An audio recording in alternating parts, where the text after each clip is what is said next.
मगरबी लोग आजादी राय और सेल्फ एक्सप्रेशन के नारे सुन सुनकर इस हद तक आगे निकल गए हैं कि अगर वो अपने आप को कुत्ता बनाकर बेहतर महसूस करें तो वो इसमें भी कोई बुराई नहीं समझते। और ये सिर्फ बातों तक ही नहीं है, बल्कि ऐसे लोग वाकई सामने आए हैं जिन्होंने अपने आप को जानवरों की शक्ल दी है। ऐसे ही कुछ लोगों के बारे में हम आज की इस वीडियो में जानने की कोशिश करेंगे। अगर आप दुनिया के इन अजायबात के बारे में मुकम्मल तौर पर जानना चाहते हैं तो इस वीडियो को शुरू से लेकर आखिर तक खुद भी जरूर देखिएगा और अपने दोस्तों के साथ भी शेयर जरूर कीजिएगा।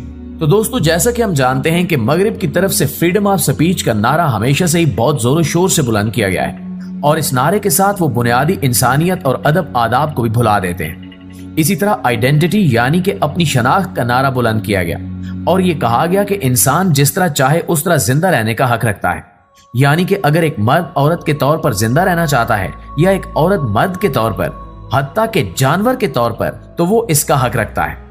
मगरिब की तरफ से इस आवाज को बहुत सपोर्ट किया गया और इसे सेल्फ आइडेंटिटी कहा जाता है, यानी कि हर इंसान को इख्तियार है कि वो खुद अपनी शनाख्त चुन सकता है। इन नारों का नतीजा ये निकला कि अमेरिका में एक साल के अंदर अंदर 15,000 लोग जेंडर सर्जरी करवाकर अपना जिन्स तब्दील करवाते हैं। लेकिन इसके साथ कुछ ऐसे केसेस भी देखने को मिले कि जहां लोगों ने अपने आप को जानवर बना लिया। इन लोगों की कहानी और इनकी तस्वीर जब इंटरनेट पर शेयर की गई तो लोगों की तरफ से मिले जुले रिएक्शन सामने आए। इनमें से पहला है टूको, जो कि कुत्ते में तब्दील हो गया। टूको जापान में रहने वाला शख्स है। ये कुत्तों का शौकीन है और इसका कहना है कि वो हमेशा से एक कुत्ता बनना चाहता था। आखिरकार इसने अपने इस ख्वाब को पूरा करने का इरादा किया और $13,000 लगाकर इसने अपने आप को एक कुत्ते की शक्ल में तब्दील कर लिया। 40 दिन में इसके लिए कुत्ते की तरह कास्ट्यूम तैयार किया गया। ये कास्ट्यूम एक जापानी कंपनी ने तैयार किया और 40 दिन के बाद टूको को इस कास्ट्यूम में फिट किया गया। कास्ट्यूम दरअसल हाइपर रियलिस्टिक कास्ट्यूम था जो कि हकीकत में एक कुत्ते के जैसा ही दिखता है। इसने अपने कास्ट्यूम के लिए रफ कोली को चुना था क्योंकि ये इसकी पसंदीदा ब्रीड है। जब इसने ये कास्ट्यूम पहना तो वो लोगों के साथ मिला, पार्क में गया और दूसरे कुत्तों के साथ भी खेलता रहा। इस दौरान इसकी वीडियोस और तस्वीर भी बनाई गई जो इसने अपने टिकटॉक अकाउंट पर शेयर की और वहां से बहुत ज्यादा वायरल हुआ। दोस्तों, मगरिब में इसके इस कदम को सराहा गया और ये कहा गया कि ये अपनी शनाख्त और अपनी पसंद के इजहार का बहुत अच्छा तरीका है। वहीं मुसलमानों की तरफ से इसे तनकीद का निशाना भी बनाया गया।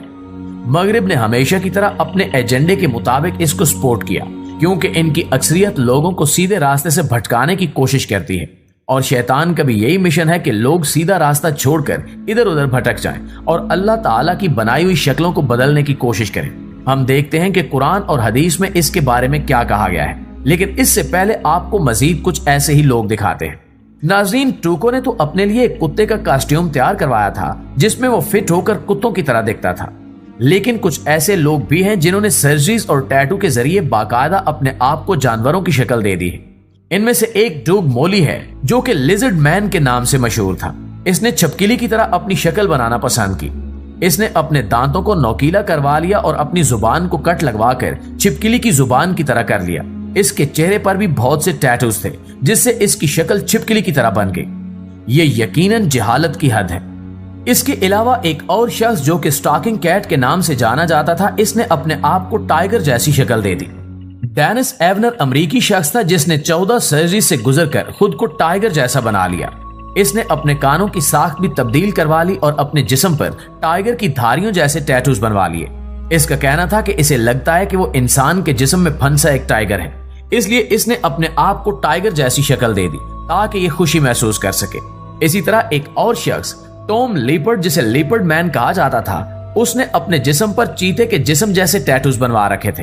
इन सब के अलावा एक ऐसा शख्स भी देखने को मिला जिसने सर्जरी के जरिए अपने चेहरे पर कुत्ते के चेहरे के आज़ाद जुड़वा लिए।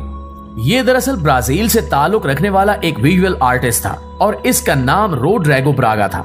इसकी कुत्ते की शक्ल में कुछ तस्वीर इंटरनेट पर शेयर की गई जहां इसे बहुत सी तनकीद का सामना करना पड़ा, लेकिन इसकी कहानी इस तरह से खुली कि इसने ये बताया कि ये एक विजुअल आर्टिस्ट है और इसकी तस्वीर की एक अलग कहानी है। तस्वीर में देखा जा सकता है कि इसके चेहरे को सर्जरी के जरिए कुत्ते के मुंह, कान और आंखें लगाई गई हैं, लेकिन ये सब इसके एक आर्ट प्रोजेक्ट का हिस्सा था। इसके चेहरे पर सर्जरी नहीं की गई बल्कि वो प्लास्टिक का बनाया गया एक डुप्लीकेट था। नाज़रीन गिरामी, एक तरफ ये सूरत हाल है कि जहां इंसान अपने आप को जानवरों की शक्ल देते हैं तो दूसरी तरफ ट्रांसजेंडरिज्म को आम किया जा रहा है।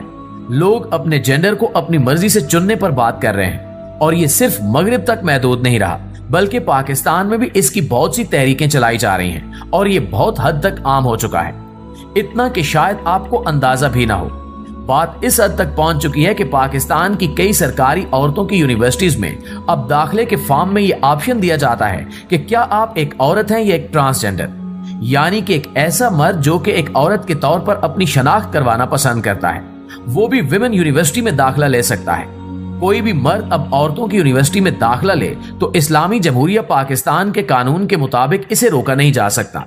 पाकिस्तान में कई ऐसी शख्सियात भी सामने आई हैं जो कि पहले बिल्कुल ठीक मर्द थे, लेकिन फिर इन्होंने अपने आप को औरत के तौर पर आइडेंटिफाई करना शुरू कर दिया, जिनमें मुहर्रब मुइज भी शामिल हैं। और ये लोग अपने इस प्रोपेगेंडे और जहालत को फैलाने के लिए सरतोड़ कोशिशें कर रहे हैं। ये ट्रांसजेंडरिज्म को नॉर्मलाइज करने के लिए काम कर रहे हैं और ये इंतहाई बड़े लेवल पर हो रहा है।